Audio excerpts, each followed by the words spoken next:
moins 4 personnes ont été tuées, 12 autres blessées lors du passage de la tempête tropicale Erika le week-end dernier. De fortes averses ont été enregistrées dans la région métropolitaine de Port-au-Prince et ses environs vendredi soir. Dans le quartier de Sartre, une mère et son enfant ont été blessés par l'effondrement d'un mur sur leur maisonnette. Dans la commune frontalière de Gantier, 2 localités, Galette-Chambon et Madame-Borge, ont été inondées. À Cariès, plusieurs personnes ont été victimes d'inondations provoquées par le passage d'Erika. Faut dire que le bilan complet de la direction de la protection civile n'a pas encore été fourni, mais les médias locaux font état de peu de dégâts matériels. Mark Wilkens-Jean, inspecteur général de la police nationale, a demandé aux autorités électorales de lever certaines limites imposées aux agents de la police. Les unités spécialisées de la PNH seront beaucoup plus impliquées dans la sécurité lors des prochaines élections du 25 octobre pour une meilleure efficacité. Le fait que le décret électoral soit limitatif concernant l'intervention de la police dans les centres et bureaux de vote aurait facilité les actes de saccage enregistrés lors des législatives du 9 août dernier. Le porte-parole de l'inspection générale de la police nationale est sans équivoque sur ce point. Mark Wilkens-Jean, qui présentait à la presse l'analyse de l'IGPNH sur le déroulement du premier tour des législatives, dans la perspective d'y apporter des corrections, estime nécessaire que les autorités électorales trouvent une formule pour renforcer l'action de la police lors des prochaines élections. Par rapport avec constat nous fait, il y a nécessité pour l'autorité électorale de renforcer ou bien étendre l'action de la police pour permettre à la police d'anticiper ou bien réprimer troubles à l'intérieur du bureau. Le porte-parole de l'inspection générale de la police nationale juge également important que des mesures soient prises pour assurer une meilleure coordination entre les policiers impliqués dans la sécurité des élections et les agents de sécurité électorale. Par là, le commissaire divisionnaire entend revenir sur des problèmes d'harmonisation également constatés le jour du vote. La police est arrivée, donc il y a 2 personnes qui disent assurer la sécurité sans voiture. Donc il faut connaître qui doit travailler à l'agence de sécurité électorale a commencé, côté au fini, et qui doit travailler à la police a commencé, côté le fini, et qui côté conjonction qui a fait entre travail à la police et travail à l'agence de sécurité électorale. Les irrégularités et les défaillances constatées lors des élections du 9 août en matière de sécurité sont nombreuses. Ainsi, les corrections à apporter sont multiples.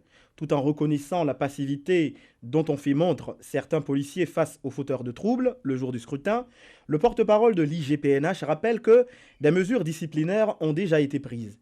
Il promet aussi de rectifier le tir. Les différentes unités qui sont impliquées dans la sécurité sans voiture doivent être plus proactives. Donc ça veut dire qu'au lieu de patrouiller et tout trouillon, donc tu as supposé une présence dissuasive aux alentours de tout centre de vote. Donc ça veut dire qu'il faut un va-et-vient constant de l'équipe qui n'est pas impliquée dans l'opération à l'intérieur des centres de vote, mais qui l'a pour sécurité extérieure, puis on vient plus présent autour des centres de vote. Quelques heures avant la tenue des élections, le 9 août dernier, la police nationale avait affirmé être prête pour les sécuriser.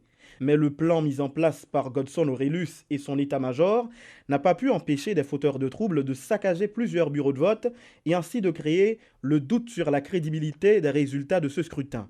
Après constat et analyse, la PNH veut rectifier le tir en sollicitant du CEP d'étendre son action au centre de vote, ce qui est toutefois contraire au décret électoral. Signature ce lundi d'un protocole d'accord entre l'Office national d'assurance vieillesse, ONA, et l'Office d'assurance accident du travail, maladie et maternité, OFATMA. Objectif : permettre à ces 2 institutions étatiques de se mettre ensemble afin de couvrir une plus grande quantité de personnes dans la société et leur offrir aussi beaucoup plus de services. L'ONA et l'OFATMA veulent ensemble offrir de meilleurs services à la population haïtienne. C'est dans ce contexte qu'un protocole d'accord a été signé ce lundi 31 août entre les 2 institutions publiques chargées d'appliquer la politique gouvernementale en matière de sécurité sociale. Avec cette entente, elles pourront également toucher un plus large public, quelle que soit sa catégorie sociale. Depuis on dit assurance, on ne comprend pas son taxe. L'on paye l'ONA, le paye au FATMA, va payer taxe. C'est couvrir pour si on joue le problème. Et au FATMA lui-même, c'est la santé liée. L'ONA lui-même son service financier et puis tout l'autre grand monde nous fait combien de temps de travail ou gain pension. Mais en attendant jeune pension ou gain toute qualité crédit que m'kabao pour gagner n'importe problème ou jeune crédit. Et même si le monde ne peut pas travailler avec le monde, il ne peut pas travailler avec l'État, il ne peut pas travailler avec l'ONG, son boss maçon lié, son footballeur lié, son musicien lié, son agriculteur lié, ils sont avocats, ils sont médecins, ils travaillent à tête, c'est des cap fait comme et bien nous mettons moyens pour le capable de nous assurer volontaire. Mise en commun des ressources humaines et financières, stratégie commune, c'est ainsi que l'ONA et l'OFATMA conçoivent leurs projets. Elles n'en sont pas à leur première collaboration, mais cette fois-ci, les deux entités étatiques veulent offrir les mêmes possibilités à leurs employés et à leurs assurés. Ainsi, tout le monde en sortira gagnant, explique le docteur Max Rudolph Saint-Albin, directeur général de l'Office d'assurance accident du travail, maladie et maternité. Il y a 3 fois moins assuré que on a gagné. Donc, pour qui ça disparité ça. Donc là, déjà, on partage information, on partage base de liste, on partage base de données, nous, même cas que certainement, l'OFATMA pas le bénéficier. Et nous-mêmes, dans l'OFATMA, nous avons moins assuré que l'ONA, par exemple, mais nous devons assurer nous-mêmes tout que nous gagnons dans l'OFATMA que l'ONA pas gagné. De nombreux projets sont prévus dans le cadre de cet accord. Entre-temps, les assurés de l'ONA et de l'OFATMA bénéficieront bientôt d'une réduction de 30% auprès d'institutions commerciales partenaires dont la liste sera publiée sous peu. La presse haïtienne est en deuil. Jefferson Michel Casséus de la TNH et Johnson Baptiste du Nouvelliste, tous les deux journalistes, sont morts dans un accident de la circulation dimanche à Gressier. Radio et Télémétropole présentent ses sympathies aux parents des victimes.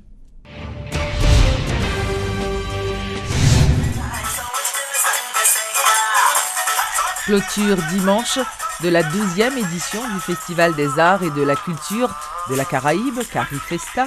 Le président Martelly, qui clôturait cet événement, a passé le flambeau aux responsables de la délégation barbadienne en charge de l'organisation dans 2 ans. La Caraïbe est diverse, certes, mais la Caraïbe est aussi une.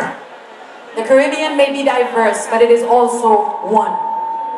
Carifesta l'a bien démontré en se faisant l'expression de cette unité et de cette diversité culturelle qui nous a projetés au monde avec nos richesses colorées, nos traits distinctifs ainsi que notre génie créateur. Ces festivités nous ont permis de célébrer le plaisir d'être ensemble tout en donnant à apprécier notre musique, notre peinture, notre poésie, notre théâtre, nos arts culinaires, nos danses, nos pratiques ancestrales, nos savoirs traditionnels et notre littérature. Haïti en a profité pour se laisser découvrir sous son vrai visage. Et j'espère que ce que vous avez vu et vécu ici vous a plu et vous laissera le meilleur souvenir d'Haïti et de son peuple. En procédant aujourd'hui à la clôture de l'édition haïtienne de la Carifesta, je suis animé par le sentiment que cette belle solidarité qui nous a permis de réussir cet événement ne doit pas s'estomper, car tout est devant nous. Cette solidarité fraternelle doit nous servir de prétexte en vue de mutualiser nos forces pour faire face ensemble aux défis à la fois économiques et environnementaux auxquels nous sommes tous exposés. Messieurs, applaudissez s'il vous plaît. C'est un moment très important de cette cérémonie. Some seeking adventure, some bound and chained. Through battles Pourtant, waged and pendant 10 jours, le cinéma, l'artisanat, la gastronomie, la mode, la musique, le théâtre de plusieurs pays de la Caraïbe étaient au rendez-vous. Plusieurs artistes haïtiens et étrangers venus de 23 pays ont assuré l'animation au Champ de Mars et dans plusieurs villes.